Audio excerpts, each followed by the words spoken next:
I come from Sweden. I'm a crown diamond in Onecoin.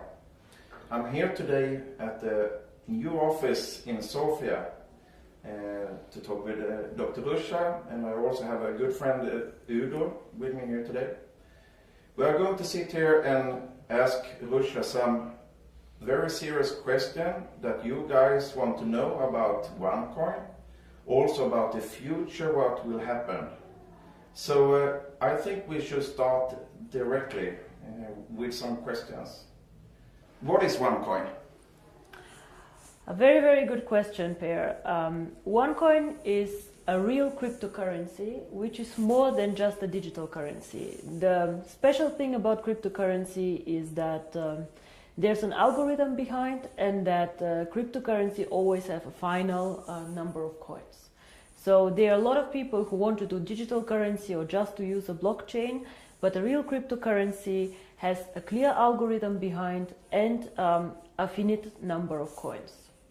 So it is electronic money, but it is not controlled by government, it is controlled by OneCoin members, and it's very, very transparent in the blockchain.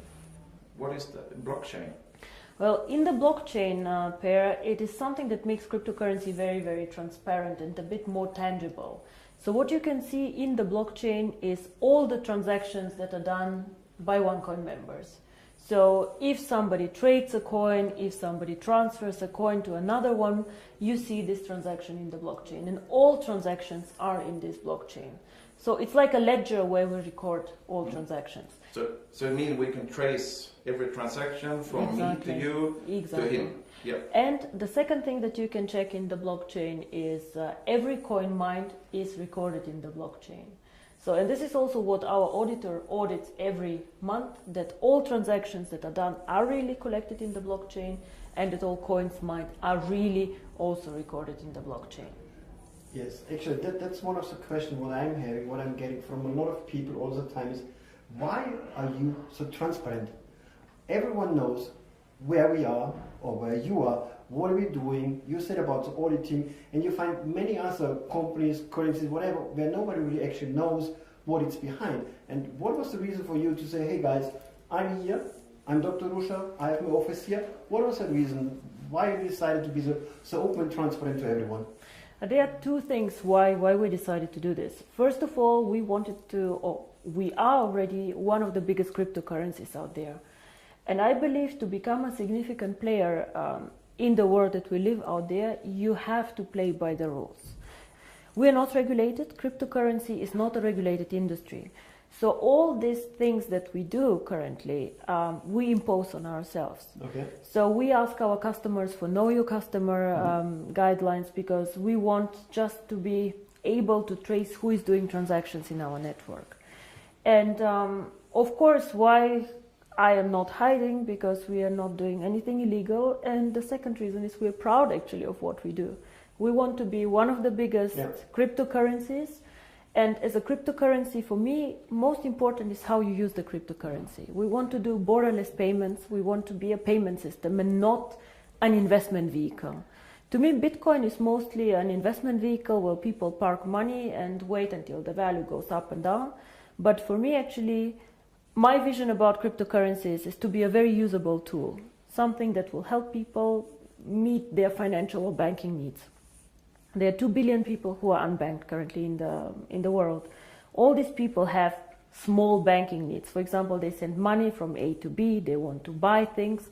And I believe that cryptocurrency can meet these needs very, very well. So who do we compete with? And here I always try to explain, it's not the big banks we compete with. If you want to have a bank account, you go in Sweden, you open a bank account. We compete more with players like Western Union, where a small person goes and sends, let's say, from Singapore 200 euro to his wife to India. This currently you can do in Western Union. You pay very, very high fees. It takes a lot of time. There are a lot of restrictions. And I believe that with cryptocurrency you can do this much faster, much cheaper, and much better. And this was actually the big vision that we had. And now you ask me, why do we do the audit? Well, there are very, very many cryptocurrencies out there. Over 400, probably much more, that we don't know about. Most of them are not very liquid, not very big, but it doesn't matter. But a lot of them are decentralized. Now, what does this mean? That there are many, many miners out there who mine the coin, and the blockchain is maintained by these miners. OneCoin currently is a centralized cryptocurrency. So there are big advantages, but also disadvantages in a centralized system.